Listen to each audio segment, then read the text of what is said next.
All right. Well, everyone, it's so good to see you. I think it's evening for most of you guys in Canada. Tsitsi, it's morning your time.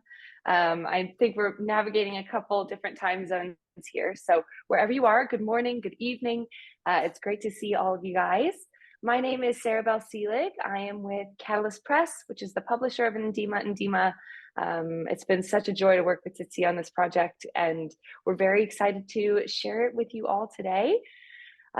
So we are going to be having this conversation between Tsitsi and John, and it'll last about an hour, I think. And what I'm going to do is I will pass it on to Kathy of the Gran Aurora team, and she will then introduce her organization, the amazing organization that's running this event today. And then we will dive right into the conversation. I think there's a really great conversation in store. So I thank all of you guys for being here. Thank you, Gran Aurora, for having us today. It's such an honor to be able to work with you guys. You guys are doing amazing work. And Tsitsi and John, thank you guys so much for your time as well. So without further ado, I will pass it on to Kathy. Thank you so much. Thank you so much, Sarah Bell. I mean, this is amazing. New Zealand. I'm not even sure where you are, Sarah Bell.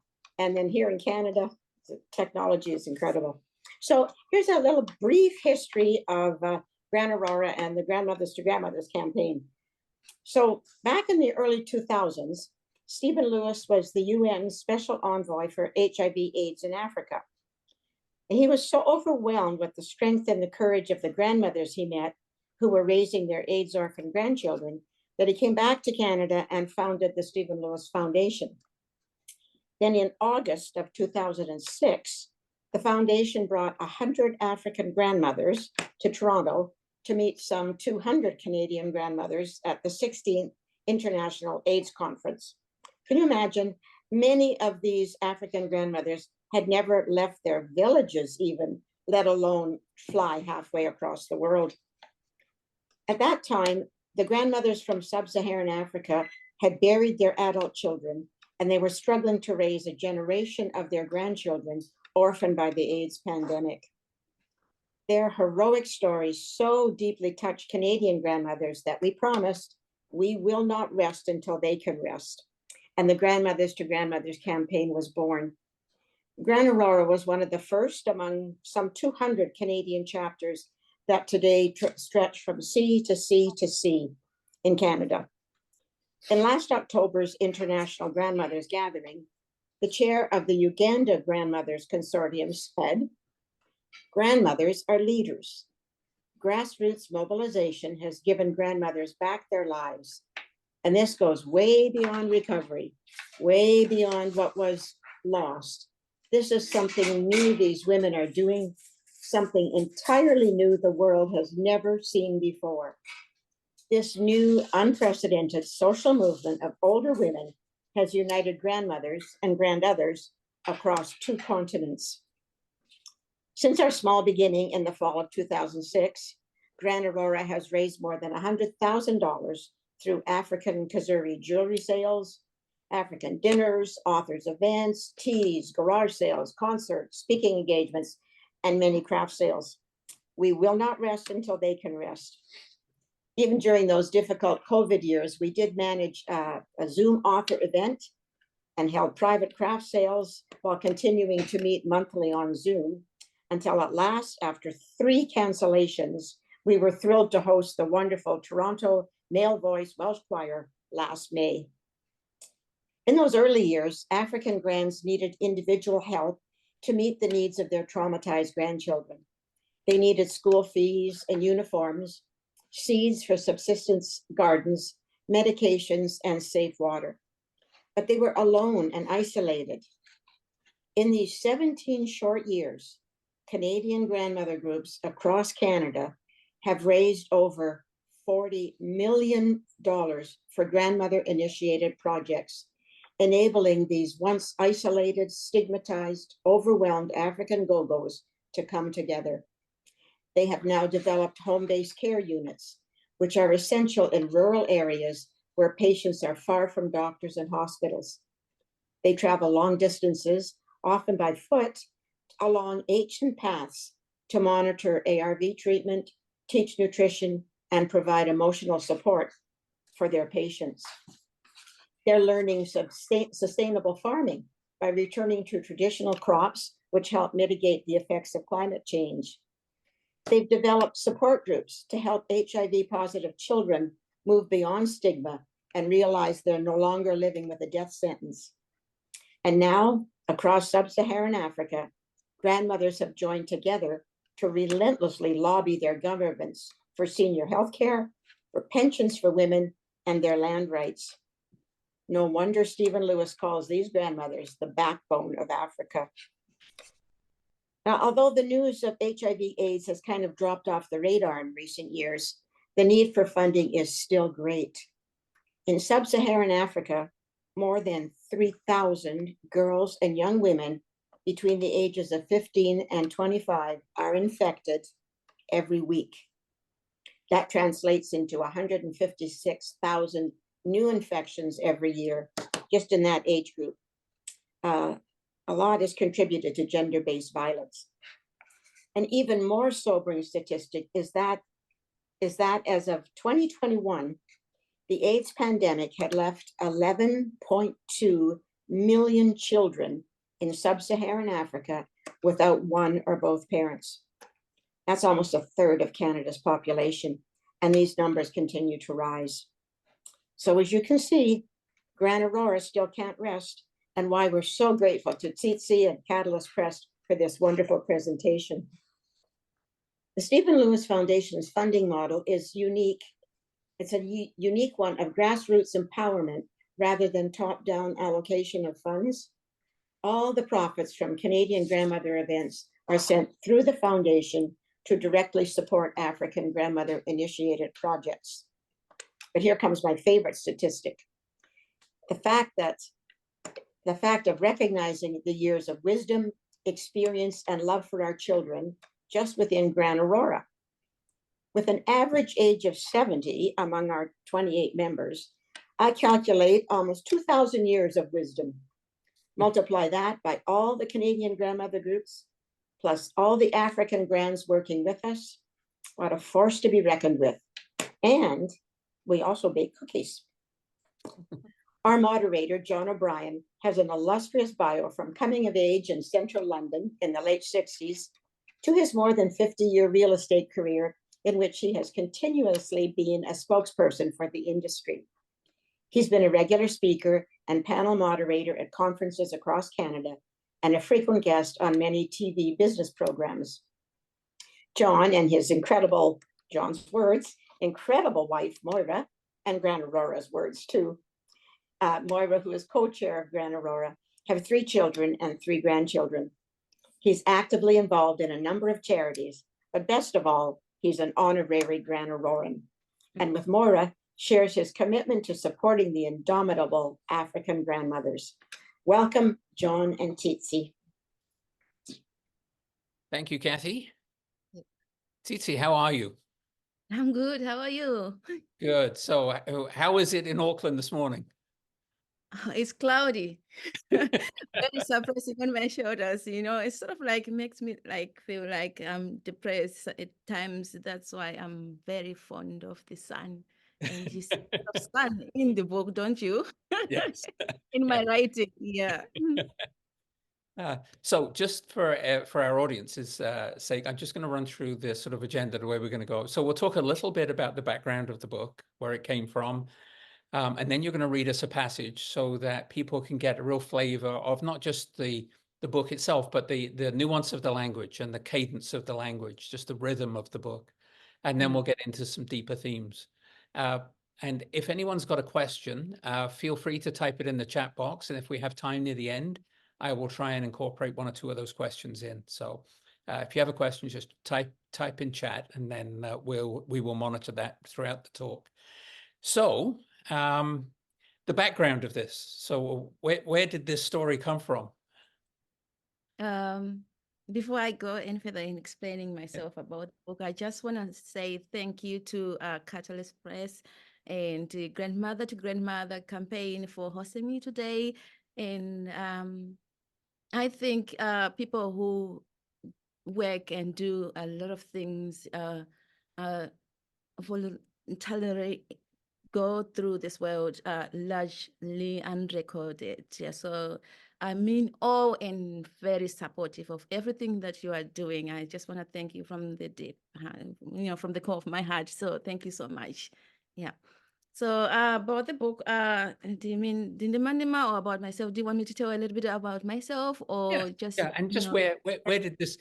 I think people always think that they have a book in them. It's a famous phrase. Everyone thinks they could write a novel, but you actually did. So where did yours come from? I think mine came from like the things that I used to observe whilst I was growing up. Those memories were sort of like stored in my brain, and I think the right time for these memories to, come out or from here came out whilst I was studying my master's at Auckland University. So this is how the book came about. So it's like in that nature of episodic, like with different, themes and stories from the beginning to the end, but I try to sort of like interlink them to make a cohesive like narrative. But yeah, it's mostly from the things that I observed when I was growing up. Yeah. Yeah, and you mentioned the episodic nature. It's almost a series of short stories linked together because Mm. it doesn't. It each one could almost stand on its own, or each one or two chapters could stand on their own as a short story. Correct? Yeah, that's very correct. Yeah, it sort of came to me like organically. I didn't force it. I just read things that came out from my mind and from my heart, and then just poured it out on the page. And this is how it came about. But the inspiration behind it, I was looking at a lot of things with landscape. I just wanted to paint a picture, an image that is unknown to some of my readers. Plus, I'm always homesick and I just wanted to relive a part of my old life, through words on page. And I think my characters did that for me. And when it comes to culture, I sort of like wanted to show the importance of culture. You see, I think it's important to pass it on to future generations because without culture, I don't think you'll be able to know whom we are, our identity, our purpose, on this life. I think culture helps us to know who we are, what grounds us, on this earth, everything, when it comes to the values, of the certain groups, like in a society, you see. And I created Zuwa, Nyerezi, and other women in the story to show the importance of women in a society. I wanted to show their struggles they face day to day in their lives, and how they conquer these struggles. It was a way for me to empower other women in the story. You see. Yeah, I think that's pretty much it. There are a lot of things in the book, some of the reasons why I wrote them, I still don't know. I'm still processing myself because I wrote the book like, within few months. So it was like a rush, rush, rush, rush when I was like writing. So yeah, I know a section of it, and some of it I'm still processing, getting to know myself, as a writer. Yes. Well, I read it twice because obviously we were doing this chat. So, but I found there aren't many books I could read twice and get as much out of the second reading as the first reading. The first reading I read it for the stories and for the sort of the narrative, but the second part was some of the imagery. There's a lot of imagery which goes to this sort of ancestors and some of these sub themes. And as you said, you mentioned the strength of the women. You must have had some very strong women in your life to have these characters pop out from the page, because it is a very strong portrayal of both the struggle and the reward of women in the society you grew up in. Yeah, I think one of those women is my mother. Just with yes, and I've got my siblings as well, and I've got my aunties and my grandmother.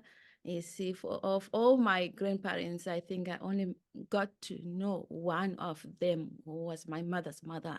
You see, I miss her a lot every day, but she was this very strong. I think all these genes that she had, she sort of like passed them on to my mother, and then my mother also passed them to us, you see. So it's a continuous, like, Yes. a cycle, you see, that, keeps on happening.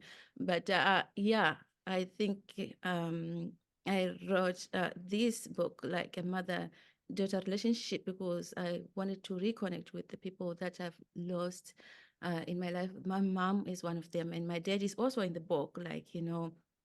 But when I wrote Ndimandima, my dad was still alive. He passed on just before I submitted my thesis.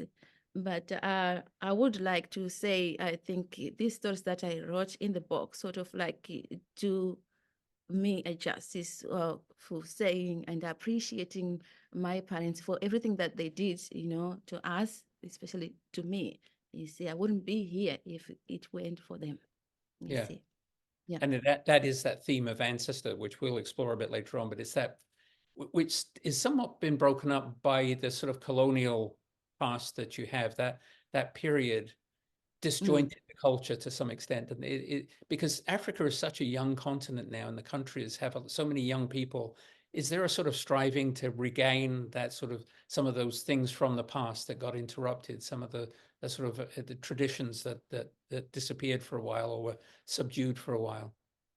Yeah, I think so because I've heard recently that in Zimbabwe they've changed the curriculum in school, and they are now more involved in like sort of like teaching our, like, you know, the future generations, like, you know, peoples right now who are in school about culture, like, you know, everything that is involved into things that I mean our ancestors used to do back then is sort of like resurfacing now. And but I would also oh, someone is typing. Don't worry. Yep. I'll keep I on. would You carry on like to, talking. I'll keep looking. yes, I would also like to say there were some of the things like our cultural traditions that weren't erased totally entirely. They were still there, and these are the things that I do it myself know, and I sort of like performed. We still partake in these things, yeah. So yeah, to write about this in Demandima, I think it was a way for me to um, understand a conflict that was there and try to understand it in a humanist way, you see, and acknowledge the importance of you know uh, the history of Zimbabwe, you know, the importance of our culture, and the importance of, like, you know, trying to blend in this new religion that was introduced to us into one. Is, I think now they are fused, you know, the two religions. For me, that's me, just personally me. But Yeah. some people may say, no, I don't think so. But for me, I think it Yeah. is like that now. Yeah, yeah. It's a way of like trying to move on from the past. Yeah. So last question before we ask you to do a little reading. So you, in your bio, you said you have 3 children. So Yes. when you were frantically writing this book, it must have been a family affair because having 3 children does not give you an awful lot of spare time. Yeah, that is so true.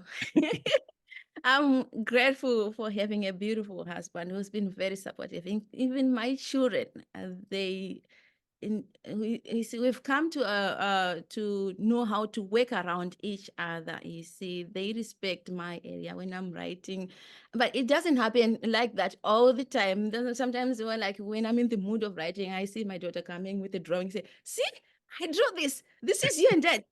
You see, so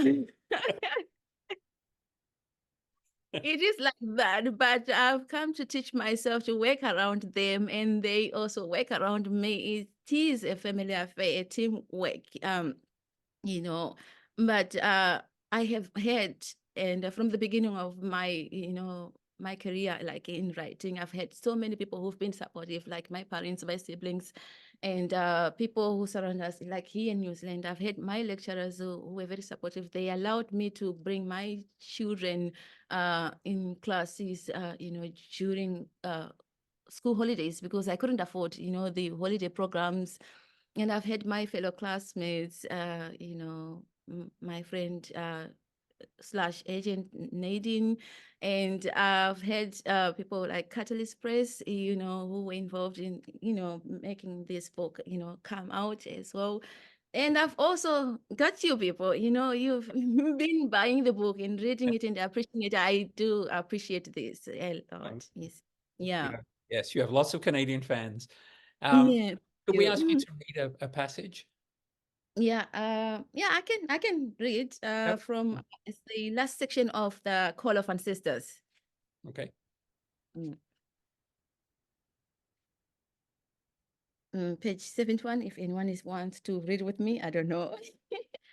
So yeah, days came and passed, and soon the end of the year was approaching. The clouds formed in the sky, promising rain, but vanished as quickly as they had appeared. The sun burned the clouds, it even burned seeds under the ground. Nyerezi kept a distance from Hope and Marvelous, her friends. She didn't want them to see the fire that was now in her. This meant she felt lonely. Each time she stepped on the bare ground, it was as though something was pulling her from underneath, talking to her. The earth was trembling.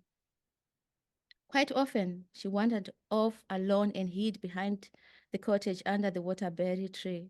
She danced, thinking no one was there, until the day she realized that Zua was standing right in front of her. Nyerezi thought her mother was going to shout at her for performing the traditional dance. Instead, Zua looked deep into her eyes. You have the fire I saw the day we went to the Ndima dance under the Msasa tree, she told Nyerezi. Do not hide whatever you are feeling, my daughter. It's there to protect you. Zua walked away without another word, and Nyerezi resumed her dance. It was as if her mother had unlocked a gate, permitting Nyerezi to follow her ancestors. The earth vibrated as she stormed on the ground. At the end of her dance, Nyerezi asked the ancestors to cleanse her. That way, she would know there were no clashes between the two worlds of Christianity and of the ancestors. Where she came from and where she was headed, these worlds to her were blended into one. The answer Nyerezi was waiting for took longer. When the skies turned dark and dense one day when she was walking alone in the bush from school, she felt scared. She lifted her legs in the air and began to dance again. Her tongue mimicked the words that were sung at the Ndima dance, asking for forgiveness. She feared she might have had no right to ask the ancestors because her faith belonged somewhere. Nyerezi threw her satchel on the ground, unbuttoned the belt of a green uniform, and danced all the steps she saw being performed under the Msasa tree. Only later did she realize that this was what her ancestors had told her to do. Ask, and we will give. The clouds descended really low until the thunder had swelled and blocked out the sun. The rain was finally here, and it was an enormous storm. At one point, Nyerezi was frightened, thinking the ancestors had come to take her. The rain dampened the soil, penetrating the gaps of the cracked clay. It kept on coming down, hitting her body, the ground, the dead grass, and the thirsty trees that had wilted. A green dress was now stuck to her body as if she was born in it. The fear that rushed in her veins somehow encouraged her to continue. This water that fell from the heavens revived her and gave her energy. She didn't know where it was coming from. She danced on alone in the bush, uncertain whether her great fathers and mothers had arrived to sing and dance along with her, to bless the land. Even with all the proof they had heard her, she didn't stop. Nyerezi kept on calling upon them, not realizing in that moment that the ancestors had come to cleanse her, just as she had asked. Beautiful. That's it. Thank you. So as much poetry as is prose. So, I think because I use music when I'm writing, so I think my writing will be more like, the words I'm putting, like, they have to sound like music on their own, you see, when yeah. I'm writing. Yeah. And the title, which I when I saw it, it's beautifully lyrical and it seems to be perfect. And I thought you were going to tell me it has some deep ancestral meaning. It does it?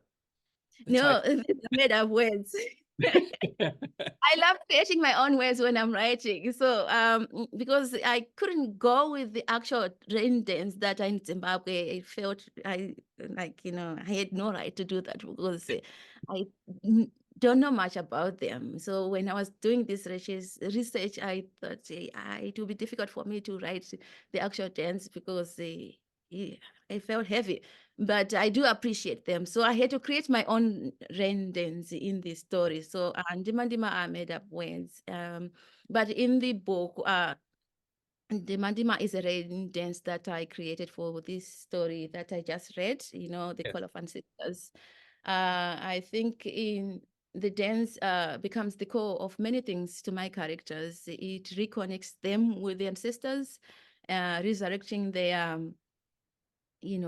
beliefs and identity, yeah. One of the things that I was very impressed with was just your opening. It grips you straight away. Some of the themes that you talk about, you introduce the snakes, and the passage with the snakes, I think, could definitely stand alone, because it's an incredibly powerful image of that sort of fight with the land, that sort of love of the land for what it gives, and the fight for the land when drought hits, and what a struggle it can be.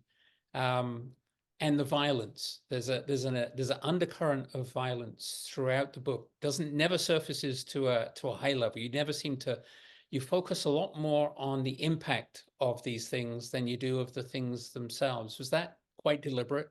Was not to sensationalize but to look at the impact on particularly Zuma and her family of what this violence would do and what it does and how they reacted to it.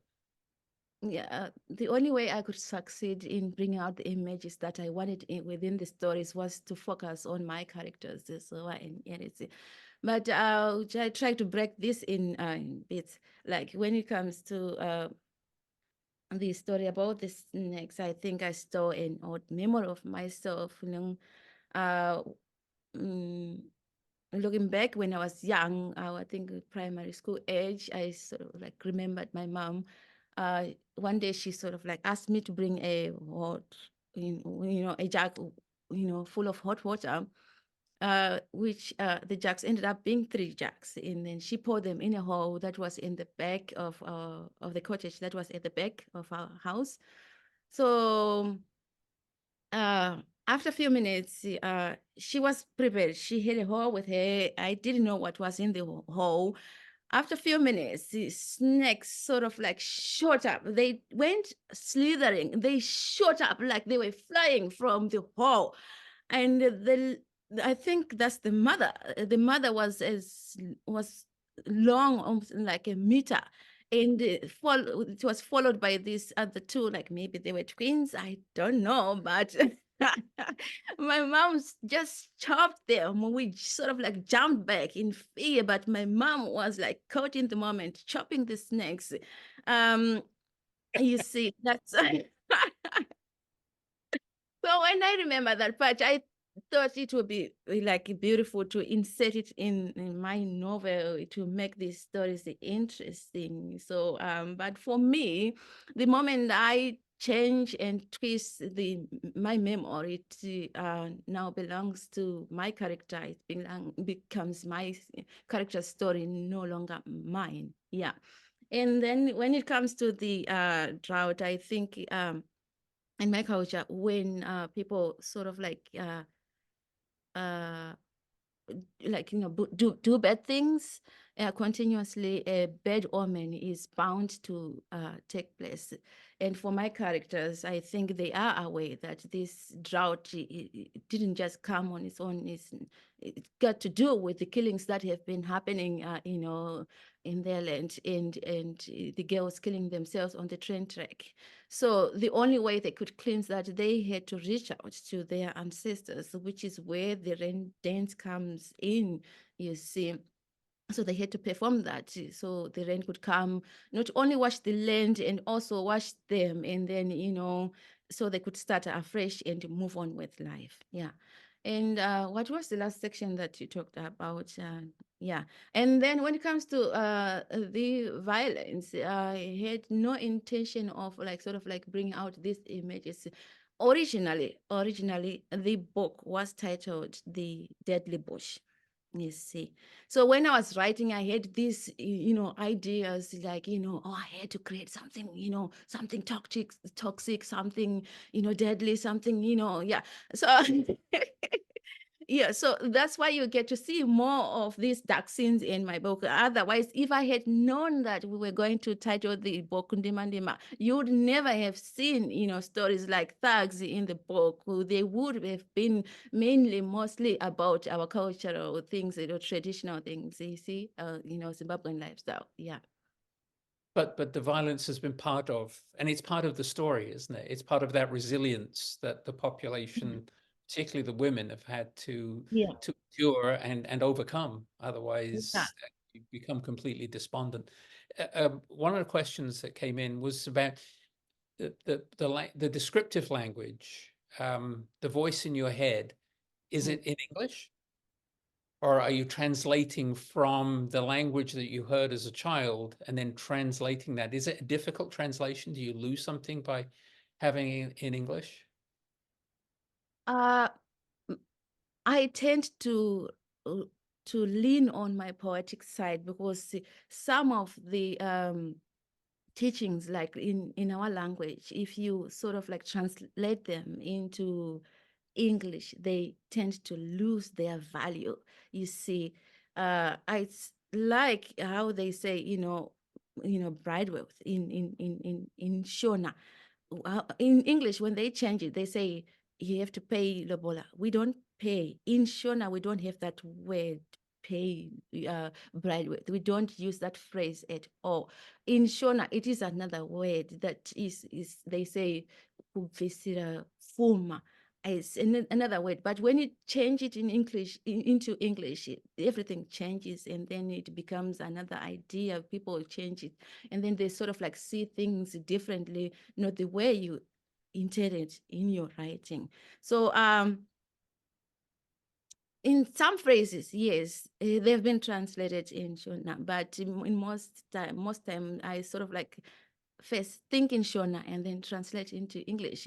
And then when most of the time when I do that, I it comes out really long.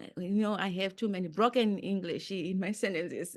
So I'm forced to think in English, but for my writing to work and to come out the way they sound, I have to lean on my poetic side. Yes. You see? Yeah. Yeah, and the passage about the waterfall and the spirit, Oh, that yeah. Yeah. that seems to be highly poetic. Like it's almost it's a fantasy, but it's a fantasy with a theme that there are consequences for not observing a respect for ancestors and for tradition. So you're weaving those cultural, so you weave back into that sort of English translation. You're still weaving themes through that are very much of the culture, correct? Yeah, that's correct. But with that one, I was just creating my own things. No writer wants to admit that what they were writing doesn't exist, you see. But with that story, I was like, trying to push myself to come out of my comfort zone. So I was trying something new, something that I don't believe in, but also believe in. So yeah. But it is that conflict, isn't it? And it comes out when Zuva is trying to reconcile when they come to her as the leader of the church locally, as an influencer in the church.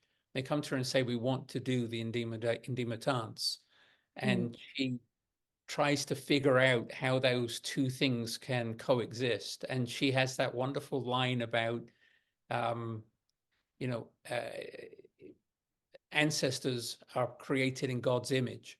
So she takes the one side, the ancestor side, and then matches it up with the Christianity and sort of pushes the two together to come up with a compromise that seems to suit everybody. It's a lot of that sort of compromise seems to come through the book, of trying to match up. And I guess it must be from those colonial times, trying to keep things alive while actually existing and making a living and doing all the other things that you need to do to provide food and shelter. So that seems to run right from the very first page right through to the very last page of the book. I think what makes it difficult for my characters is that they have two beliefs that they have to, like, stand by with. You see, first, Nirezi wasn't like he wasn't Christian before. She was a person who was deeply enveloped into her cultural tradition, and then when she ran away from her village, she she converted into like Christianity, and so as an individual, she was trying to balance these, two identities, the one she's become and the one she was before. You see, no matter how far or how many times she tried to erase her past, it couldn't happen. She had to return to her old self in order to move on and to adopt both things, so to sort of like to balance these two beliefs together. But when I was writing this, when I was putting my characters, it's sort of like returning to their old ways. I sort of like wanted to show readers that, excuse me, the methods that our ancestors sort of like used way back then when they were dealing with issues like problems worked. You see in Mayhem, Nyeret doesn't even preach anything to do with Bible. She used her ancestors to calm those men who had come to, do bad things to them, and they listened. You see, they listened in so many, like in other chapters, she does the same as well. And even when it comes to the last story, Nyerezi does the same, and it still worked. And even when it comes to the call of ancestors, the story, they had to perform the dance, you see, because it worked before. See, I just wanted to show the readers that these methods that have been, when the missionaries came in to try and erase, they still worked. They were ways that our ancestors dealt with issues that worked, but they still do work. Yeah. And there's another theme that came through the book, which is this thought of, through Zuva and then Niritsi seems to inherit this idea of natural leadership, and for women to assume that role. Is that culturally, is that part of the culture that women do ascend to these very sort of, it's a natural leadership. It's not a title. It's not something that's given. It's something that seems to be inherent in the person and can be passed along from mother to daughter. I found that part of the book really fascinating, because a lot of literature is about men. Yeah. So in general, it is supposed to be just natural. If the right person is a woman, she should be, put on that throne. But in my culture, I think people tend to view men as the leader and view them as they are the only gender who can lead in a society. So when I was like doing my research, I found out that we in Zimbabwe, we have like more than 280 chiefs in Zimbabwe, and only less than 10 of them are women. It hurts me, honestly speaking. It hurts me. Um, so writing about it, I think it is a way for me to try and to change, readers' perspective, to change their perspective when it comes to, putting women in these roles, because see, if they are natural leaders, they can lead as much as men do without problems. You see, we are capable of doing things that we are undermined of. You see, this is another reason why I gave Zua all those titles. She's a chief, she's a soldier who fought in the battle, she's a church leader. All these, like these titles are the roles that many men hold in my culture. Not many women do that. If you see a pastor who's a woman, she's undermined. People question, her role, they question who she is as an individual. It's not supposed to be like that. If somebody is good at what they do, let them do it without interfering. You see, that's how I see things, and Yeah. I just hope people will see it that way as well. Yeah, yeah. Somebody asked, what's the time frame of the book? When you started and when you ended, what does that time frame look like? Because obviously not everybody has the book, so. Yeah, oh, okay.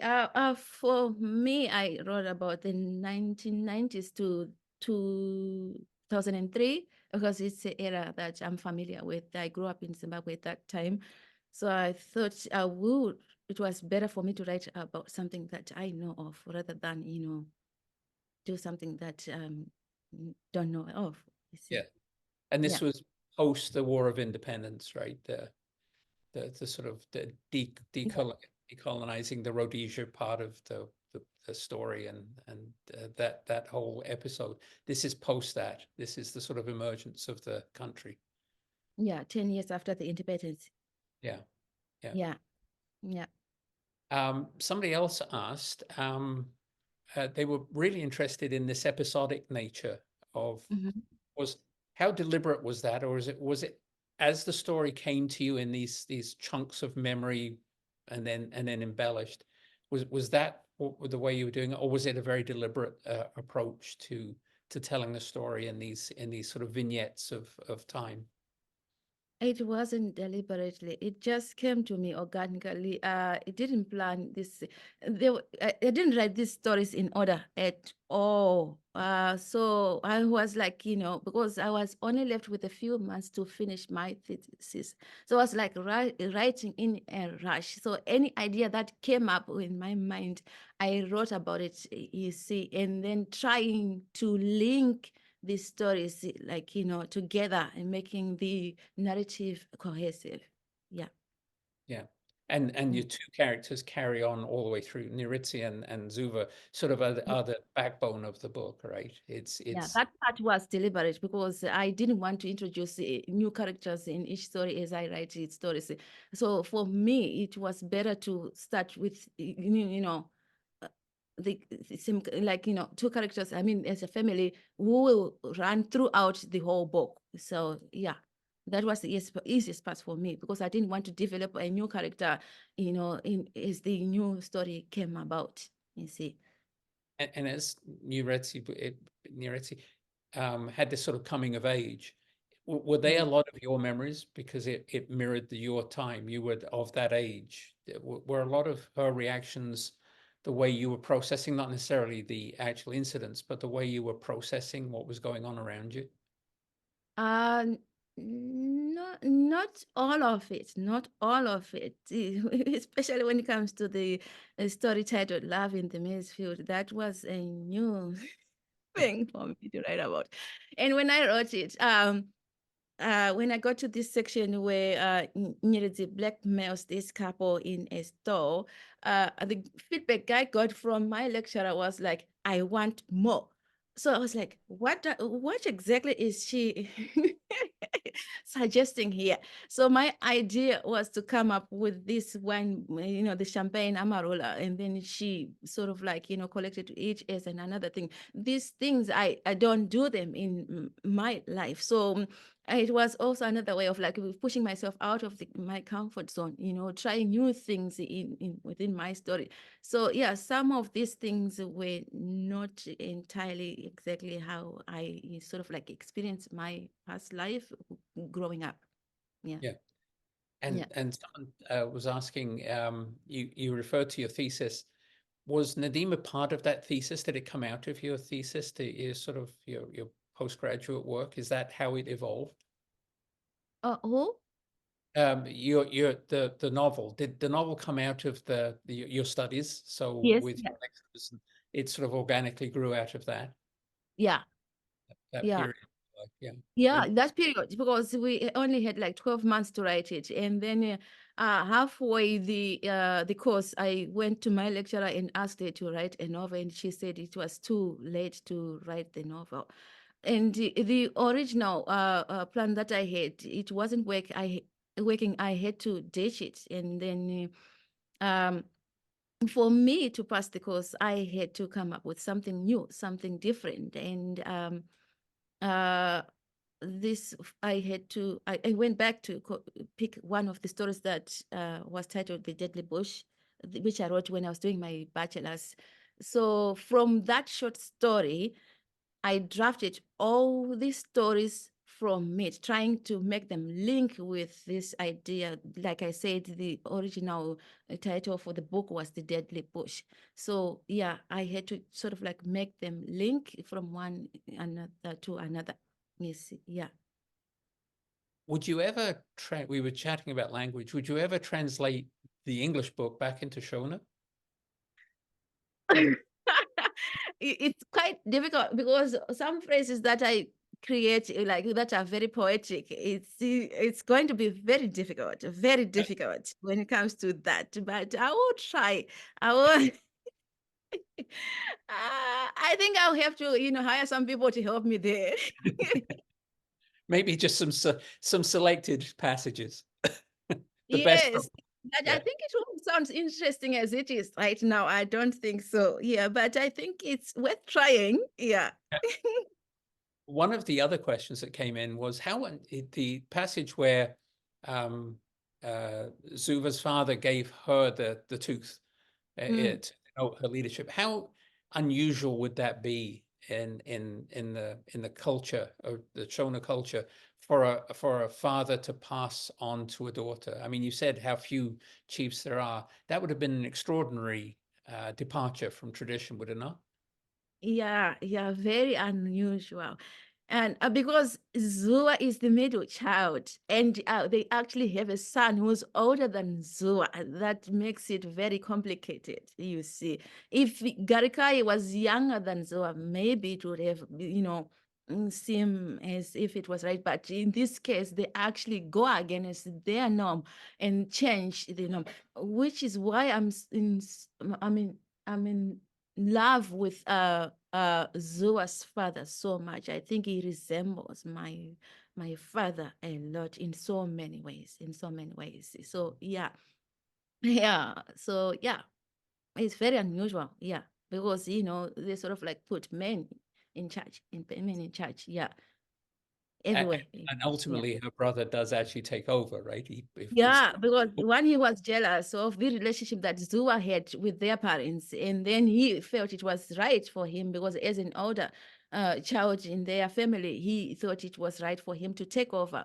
So, but their parents were very honest with them. They knew that Zua was the right person to be the chief.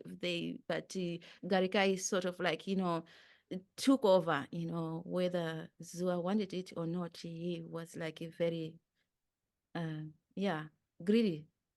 Yeah. Yeah, greedy is the wrong word to use here. I think I'm running out of the proper words here. Ambitious. Yes, ambitious and yeah, Uh, um, yeah. just to go backwards a bit, when you and I chatted, when we had this sort of pre-chat, I asked you whether you thought the land was actually a character in the book, and you Mm. responded immediately and said it's great that people would think that, because that was something I was striving for.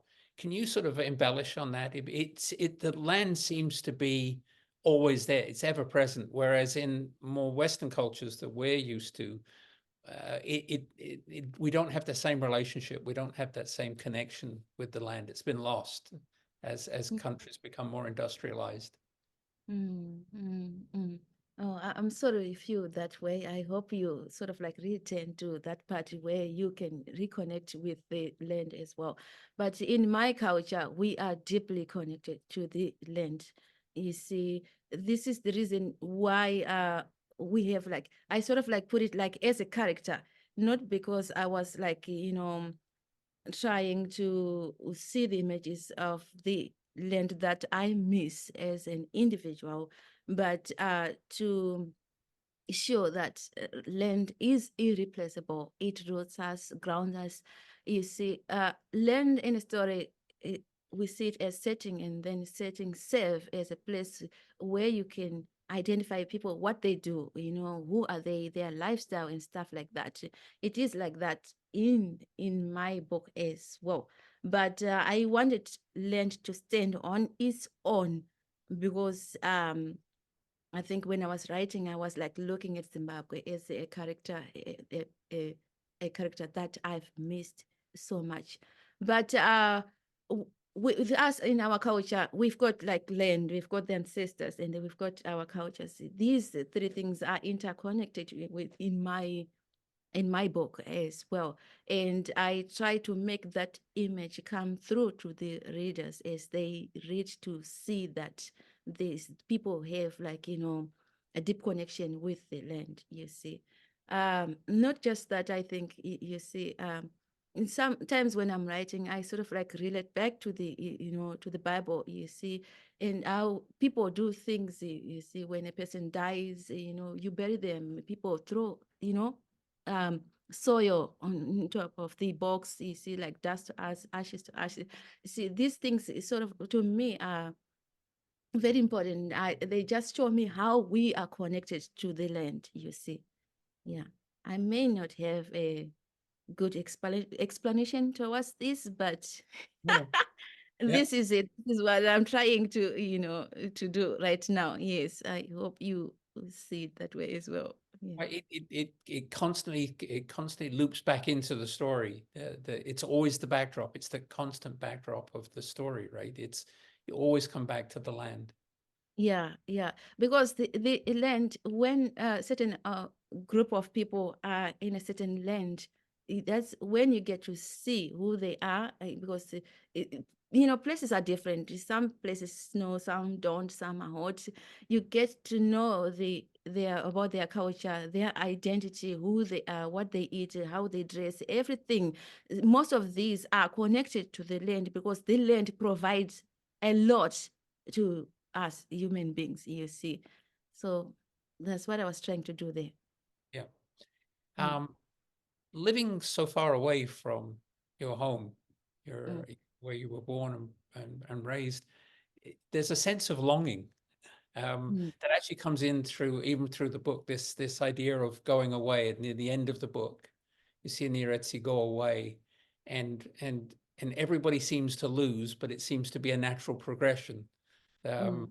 You obviously get something back. There's an enrichment, and the parents seem to encourage their children to go. But there's a longing there. That doesn't seem to go away. Is that something that is that your experience making its way into the book? Most definitely, because with every image that I've put in the book about the landscape, I was only like,